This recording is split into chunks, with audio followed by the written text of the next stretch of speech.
بسم اللہ الرحمن الرحیم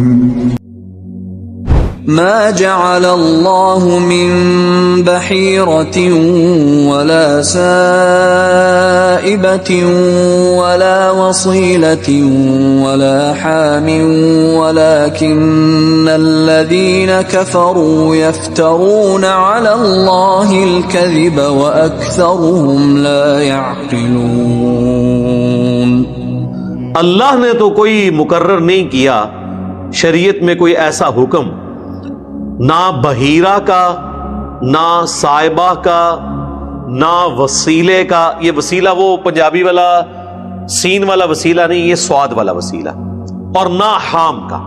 یہ چار ٹرمالوجیز اونٹوں سے متعلق ان میں اسٹیبلش تھی۔ صحیح بخاری میں اس کانٹیکسٹ میں امام بخاری لے کر آئے ہیں صحابہ اور تابعین کی اقوال کی روشنی میں کہ بحیرہ وہ اونٹنی تھی کہ جس کا دودھ دونا بند کر کے وہ اسے بتوں کے لیے چھوڑ دیا کرتے تھے، یہ بتوں کے نام کے اوپر وقف ہے۔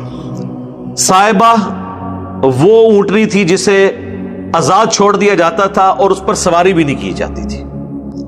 وسیلہ یہ اونٹنی ایسی جس کے ہاں اونٹنی ہو، پھر اس کے بعد اس کے ہاں بھی اونٹنی ہو، یعنی جو ایک اونٹنی کی دادی اماں بن جائے یا نانی اماں، تو وہ کہتے تھے یہ بڑی متبرک ہے، اس کو بھی ہم بتوں کے لیے اب وقف کر دیں گے۔ اور حام وہ اونٹ ہوا کرتا تھا جس سے کثرت کے ساتھ آگے اولاد ہوئی ہوتی تھی، اس کو بھی وہ بتوں کے لیے وقف کر دیتے تھے، اللہ کی بجائے وہ ان کے لیے۔ سورۃ الانعام میں بھی آئے گا کہ انہوں نے کافی تقسیم کی ہوئی تھی کہ بعض چیزوں میں وہ خاص اللہ کے لیے کرنے کی بجائے کہتے تھے اس میں بت خاص ہے، اللہ اس میں نہیں شامل، لیکن جو بتوں کے لیے ہوتا تھا اس میں وہ کہتے تھے کہ بت کے ساتھ اللہ بھی ہے، اور جو صرف بتوں کے لیے ہوتا تھا اس میں اللہ کو ساتھ شامل نہیں کرتے تھے، صرف اللہ کے لیے کچھ بھی نہیں کرتے تھے۔ بلکہ کافر اللہ تعالیٰ پر جھوٹ باندھ رہے ہیں، افطرا اور تہمت لگا رہے ہیں۔ اللہ نے کوئی ایسی شریعت نازل نہیں کی جس میں بتوں کے نام پر اونٹیاں اونٹنیاں وقف کر دی جائیں، وہ تو اللہ کے نام کی قربانی ہونی چاہیے۔ قرآن حکیم میں کم از کم 4 مقامات کے اوپر اللہ تعالیٰ نے واضح طور پر جو حرام چیزیں قرار دی ہیں ان میں ایک ایسی چیز بھی ہے جو غیر اللہ کے لیے ذبح کی جائے۔ حتیٰ کہ اس کا کلائمیکس صحیح مسلم کی وہ حدیث ہے جو سیدنا علی نے اپنی نیام سے ایک صحیفہ نکالا جس پہ لکھا تھا کہ جو غیر اللہ کے نام کی قربانی کرے اس پہ اللہ کی لعنت، اللہ کے فرشتوں کی لعنت اور تمام لعنت کرنے والوں کی لعنت۔ وَلِعَوْذُ بِاللَّهِ تعالی۔ تو اور اکثر لوگ عقل رکھتے ہی نہیں۔ وَإِذَا قِيلَ لَهُمْ تَعَالَوْا إِلَى مَا أَنزَلَ اللَّهُ وَإِلَى الرَّسُولِ قَالُوا حَسْبُنَا مَا وَجَدْنَا عَلَيْهِ آبَاءَنَا أَوَلَوْ كَانَ آبَاؤُهُمْ لَا يَعْلَمُونَ شَيْئًا وَلَا يَهْتَدُونَ۔ اور یہ جو عقل استعمال نہیں کرتے، جو بیوقوف لوگ ہیں، جو عقل سے پیدل لوگ ہیں، ان کی سب سے بڑی نشانی قرآن حکیم میں جگہ جگہ یہی بیان ہوئی ہے۔ جب ان سے کہا جاتا ہے کہ آؤ اس بات کی طرف جو اللہ نے نازل کی ہے، یعنی قرآن، اور رسول اللہ کے قدموں میں حاضر ہو، ان سے دین سیکھو، تو یہ تو کہتے ہیں ہم باپوں کے پیچھے چلیں گے، اپنے بزرگوں کے پیچھے چلیں گے۔ وہ کہتے ہیں ہمیں وہی کافی ہے جس پہ ہم نے اپنے آباء و اجداد کو پایا ہے، ہم تو شروع سے ہی 11ویں دیتے آئے ہیں۔ ساڈے دادا جی تے ایتھے ہاتھ بندے سن، میرے ابا جی تے میلاد دے جلسے وچ اگے اگے ہوندے سن، میرے نانا جی تے پوری زندگی تبلیغی جماعت وچ رہے نے، 10 محرم دا جلوس تے نکلدے ہی ساڈے گھروں سی، ہن تسی کہہ رہے ہو ماتم غلط ہو گیا۔ تو اللہ تعالیٰ فرماتا ہے جب انہیں اللہ کی نازل کردہ شریعت، کتاب اور پیغمبر کی طرف بلایا جاتا ہے، پیغمبروں کی تعلیمات کی طرف، تو وہ کہتے ہیں ہمیں وہی کافی ہے جو جس پہ ہم نے اپنے آباء و اجداد کو پایا۔ یعنی اگر میرے ماں باپ بریلوی تھے، دیوبندی تھے، اہل حدیث تھے، شیعہ تھے، تو میں نے اسی مسلک میں رہنا ہے، قادیانی تھے تو اسی مسلک میں رہنا ہے۔ میں نے نہیں سوچنا کہ کہیں ہم غلط تو نہیں ہے۔ ایون اللہ کا پیغمبر بھی بلائے تب بھی نہیں سننی، قرآن بھی بلائے تب بھی نہیں سننی۔ اللہ تعالیٰ نے اس پہ ورڈکٹ دی ہے، اَوَلَوْ كَانَ آبَاؤُهُمْ لَا يَعْلَمُونَ شَيْئًا، ہائے ہائے ہائے شیعہ، بابے تے شیعہ کوئی نہیں، یہ وہی آ گئے۔ یہ شے اردو پنجابی میں عربی میں بھی ہے. اولو کان آباؤہم لا یعلمون شیئا, اگرچہ ان کے باپ دادا کوئی شے کا علم نہ رکھتے ہوں تب بھی یہ ان کے پیچھے چلیں گے اور نہ وہ ہدایت یافتہ ہوں. اس میں یہ امپلائیڈ ہے کہ اگر کسی کے باپ دادا واقعی قرآن و سنت پہ چل رہے ہیں تو اسے اب ریوزٹ کرنے کی ضرورت نہیں ہے. یعنی ایک بندہ اگر تحقیق کے بعد یہ پہنچا ہے کہ یعنی جس طرح میں سمجھتا ہوں ہمارے جو اسٹوڈنٹس ہیں ان کی اولادیں جو ہیں جب وہ تحقیق کریں گے ان کو پتہ چلے گا کہ ابا جی نے ٹھوکریں کھا کے جو کچھ سیکھے واقعی یہی دین تھا. یا پیغمبروں کی جو اولادیں ہیں وہ پیغمبروں کی تعلیمات تک جب پہنچ جائیں گی تو پھر اس کے بعد وہ ریوزٹ نہیں کریں گی. یہ اکثر کہتے ہیں نہیں, حضرت یوسف علیہ السلام نے کہا میں اپنے ابا اجداد کے دین پہ ہوں, لہٰذا آپ بھی نہ, اگر ابا اجداد حنفی تھے تو آپ حنفی ہو, اس سے بزرگوں کا تعلق ثابت ہوتا ہے. بھائی حضرت یوسف علیہ السلام کے جو والد تھے یا دادا تھے یا پردادا تھے وہ بزرگان دین نہیں تھے, وہ انبیاء تھے, ان کے پیچھے خدا کھڑا ہے. تو آڈے جڑے ابا اجداد نے نہ کوئی سکھ سی کوئی ہندو سی, ظاہر ہے نسلاً مسلمان تو صرف اہل البیت, شاہ جی اہل البیت ہیں. باقی انڈیا پاکستان بنگلہ دیش میں جتنے ہی نسلی مسلمان تو نہیں ہے نا کہ رسول اللہ کے زمانے سے مسلمان چلتے آ رہے ہوں. پہلے ہندو تھے, کسی ہندو نے کلمہ پڑھ لیا, کسی عیسائی نے پڑھ لیا تو آگے چل پڑے, پیچھے تو سارے ان کے باوجداد ہی ہیں. تو ریوزٹ تو کرنا چاہیے. يا أيها الذين آمنوا عليكم أنفسكم لا يضركم من ضل إذا اهتديتم إلى الله مرجعكم جميعا فينبئكم بما كنتم تعملون. اے اہل ایمان, تم پر صرف اپنی جان کی فکر کرنا لازمی ہے. تمہیں کوئی نقصان نہیں پہنچا سکتا جو گمراہ ہو چکا ہے اگر تم ہدایت پر ہو. اب یہ اس کے دو طرح کے معنی بن سکتے ہیں. ایک تو یہ کہ جو برے کام کر رہے ہیں ان کو برا کام کرنے دو, وہ اپنی گمراہی کا وبال چکھ لیں گے, تمہیں ان کی گمراہی سے نقصان نہیں ہوگا اگر تم ہدایت پہ ہو. یہ معنی, اور یہ معنی لینا شروع کر دیا تھا صحابہ کرام کے زمانے میں لوگوں نے. تو جامع ترمذی اور ابو داؤد کے اندر آتا ہے کہ حضرت ابوبکر نے خطبہ دیا اور انہوں نے کہا لوگوں تم اس آیت کو مس کوٹ کر رہے ہو کہ اے اہل ایمان تم اپنی جان کی فکر کرو, کوئی نقصان نہیں پہنچا سکے گا تمہیں جو گمراہی پر ہے اگر تم ہدایت پہ ہو. اور تم اس کا مطلب یہ سمجھ رہے ہو کہ ہم نے لوگوں کو نیکی کی دعوت نہیں دینی. اللہ کی قسم میں نے رسول اللہ سے خود سنا تھا صلی اللہ علیہ وآلہ وسلم, اگر کسی جگہ کچھ لوگ آباد ہوں اور وہ برائی کو ہوتا دیکھیں اور اسے روکنے کی کوشش نہ کریں, قریب ہے اللہ تعالیٰ سب کو اپنے عذاب کی لپیٹ میں لے لے گا. لہٰذا اس سے یہ پلی لے کر کہ ہم تو ہدایت پہ ہیں نا, جو گمراہی والے انہیں ہم نے روکنا نہیں ہے, یہ مطلب نہیں لینا ہے اس کا. اچھا اب آپ سوچ رہے ہوں گے پھر کیا مطلب لینا ہے؟ مطلب یہ لینا ہے کہ ان کو دعوت و تبلیغ آپ نے کر لی, اس کے باوجود وہ حق پر نہیں آ رہے تو آپ نے اپنا فریضہ ادا کر دیا. اب یہ نہیں ہوگا کہ ان کی نحوست تم پہ پڑ جائے, تمہیں لوٹ کر اللہ کی طرف جانا ہے سب کے سب کو, پھر تمہیں وہ آگاہ کر دے گا جو کچھ تم دنیا میں عمال کیا کرتے تھے. یعنی اللہ فیصلہ کرے گا کہ کسی شخص نے کسی کو برائی سے روکا نہیں روکا, کس لیول کا مومن تھا, اس سے کیا ریکوائرمنٹ تھی اور اس نے اس سے کم کیا. اب علماء تو یہ بہانہ نہیں کر سکتے کہ ہم دل میں برا جانیں گے.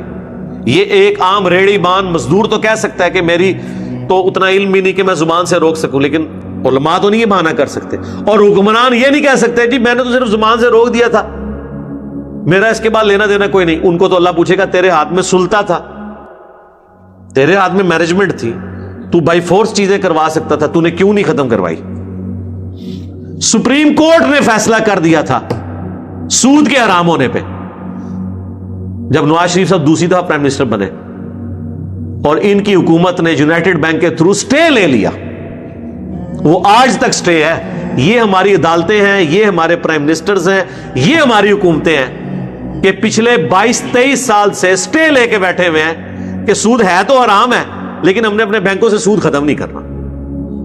يا أيها الذين آمنوا شهادة بينكم إذا حضر أحدكم الموت حين الوصية اثنان ذوى عدل منكم اثنان ذوا عدل منكم أو آخران من غيركم إن أنتم ضربتم في الأرض فأصابتكم مصيبة الموت تحبسونهما من بعد الصلاة فيقسمان بالله إن ارتبتم لا نشتري به ثمنا ولو كان ذا قربى ولا نكتم شهادة الله إنا إذا لمن الآثمين. شہادت جو ہے آپس میں تمہاری گواہی جب کسی کی موت کا وقت قریب آ جائے، حین الوصیہ، وصیت کرتے وقت. تو وہ ظاہر ہے کہ آپ وصیت کرتے خود تو مر رہے تو ظاہر ہے گواہ تو بنائے گا نا. تو دو عادل تم میں سے ہوں. اگر دو عادل نہیں ملتے ہیں تو یعنی کوئی مسلمان یا قریبی لوگ نہیں ملتے تو غیر مسلموں سے بھی کوئی ہو جائیں. اگر تم سفر میں ہو، سفر میں تو ضروری نہیں ہوتا کہ آپ کے قریبی رشتہ دار کوئی ملے. آپ کے ساتھ سفر کرنے والے رشتہ دار نہیں، دوست ہیں، ان کو کر لو، یا کوئی اور جس پہ آپ کو اعتبار ہے تو اس صورت میں ان کو گواہ کر لو. اور مصیبت آ جائے موت کی. اب یہ مصیبت، یہ ماسی مصیبتیں ہیں، پنجابی والی نہیں ہے، یہ عربی والی مصیبت ہے. عربی میں یعنی ایک موت کی تکلیف، موت کا وقت یا حادثہ. روک لو ان گواہوں کو نماز پڑھنے کے بعد. یعنی مسجد میں اوپن گیدرنگ میں آ کے وہ بتائیں کہ یہ جب بندہ مرنے لگا تھا ہم مسجد میں کھڑے ہو کے یہ گواہی دینے لگے ہیں کہ اس نے یہ وصیت کی تھی. یہ اکثر لوگ کہتے ہیں نہیں مسجد کیوں آنا ہے جی، قرآن سے کیوں ہاتھ رکھنا ہے جی، قرآن اس واسطے نازل ہوا ہے. میرے بھائی قرآن جس لیے نازل ہوا وہ تو آپ خود بھی کو نہیں کر رہے اس میں عمل، لیکن قرآن پہ اوتھ لینا جب ضرورت پڑ جائے تو اس میں کوئی حرج نہیں ہے، بلکہ بعض اوقات ضروری ہو جاتا ہے. قرآن کی کوئی توہین نہیں اس میں. وہ اللہ کی قسم اٹھائیں. اگر تمہیں شک پڑ جاتا ہے ان کے الفاظ سے کہ وہ پھر اس پہ قسم کھائیں کہ ہم نہیں خریدیں گے اس کے عوض کوئی مال، یعنی اس کے عوض ہم کوئی مال نہیں وصول کریں گے کہ وہ جھوٹی گواہی دے کے کسی کے حق میں کہ جی مرتے وقت انہوں نے کیا سی فلاں نو دینا ہے میرا مال، اور اس فلاں سے کہیں تیرے لیے لکھا تو نہیں لیکن آدھا تیرا آدھا ہمارا. تو وہ اللہ کی قسم اٹھا کے کہیں کہ وہ جو کچھ بول رہے ہیں وہ سچ بول رہے ہیں. اگرچہ ان کے قریبی رشتہ دار کیوں نہ ہو، ان کو نوازنے کے لیے بھی جھوٹی گواہی نہیں دیں گے. اور ہم نہیں چھپائیں گے شہادت کو، اور اگر ہم ایسا کرتے ہیں تو ہم گناہگاروں میں شمار ہوں گے. یہ قسم کے وہ الفاظ ہوں گے کہ نہ تو ہم نے اس کے بس کوئی معاوضہ قبول کیا ہے، اور چاہے ہمیں اپنے قریبی لوگوں کے خلاف بھی گواہی دینی پڑے ہم دیں گے، اور ہم کوئی اللہ کے سامنے اس گواہی کو چھپائیں گے نہیں، ورنہ ہم گناہگار ہوں گے. فَإِنْ عُثِرَ عَلَىٰ أَنَّهُمَا اسْتَحَقَّا إِثْمًا فَآخَرَانِ يَقُومَانِ مَقَامَهُمَا مِنَ الَّذِينَ اسْتَحَقَّ عَلَيْهِمُ الْأَوْلَيَانِ فيقسمان بالله لشهادتنا أحق من شهادتهما وما اعتدينا إنا إذا لمن الظالمين. اس جگہ پہ وہ لوگ پھر کھڑے ہوں کہ جن کا حق ضائع کیا گیا تھا پہلے گواہوں کی طرف سے، تو وہ اب کھڑے ہو جائیں اور وہ قسم اٹھا دیں کہ ہماری شہادت زیادہ حق پر مبنی ہے ان دونوں کی، کہ یہ ایسا پاسبل نہیں کہ ایسا ہو سکے، اور ہم حد سے تجاوز کرنے والے نہیں ہیں.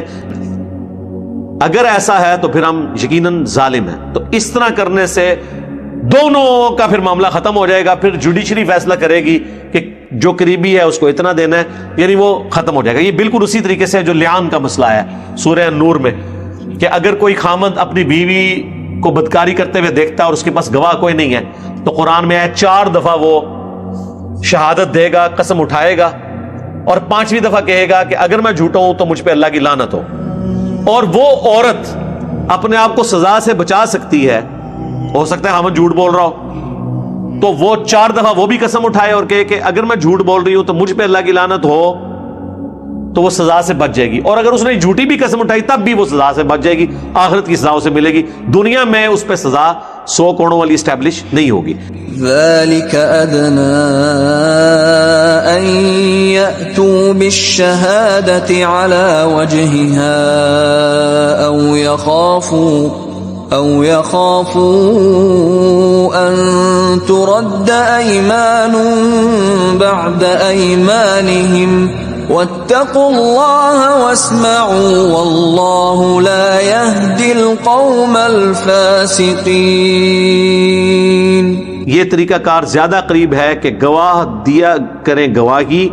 ظاہر ہے جب جس کو یہ شک پڑا ہوگا کہ ہم نے گواہی دی تو رشتہ دار بھی کھڑے ہو گئے اس طرح گواہی دینے کے لیے، تو پھر جو پہلی شہادت دے رہا ہے وہ بھی ڈرے گا کہ یار ظاہر ہے اس طرح کے کام ہونے کے بعد وہ جنہوں نے پہلے شہادت دی ہے پھر انہوں نے گواہی کوئی نہیں لے گا، لوگ کہیں گے یار انہوں نے ہوتے بھی جھوٹ مارا سی، تو پھر یہ ایک ڈیٹرنس ہوگی کہ وہ جھوٹی گواہی نہیں دیں گے۔ اس کے بعد اور اللہ سے ڈرو اور سنو، یعنی اللہ کے حکم کو غور سے سنو۔ اللہ تعالیٰ فاسقوں کو ہدایت نہیں دیتا، یعنی جو ہدایت قبول کرنا ہی نہیں چاہتے ان کو ہدایت نہیں ملے گی۔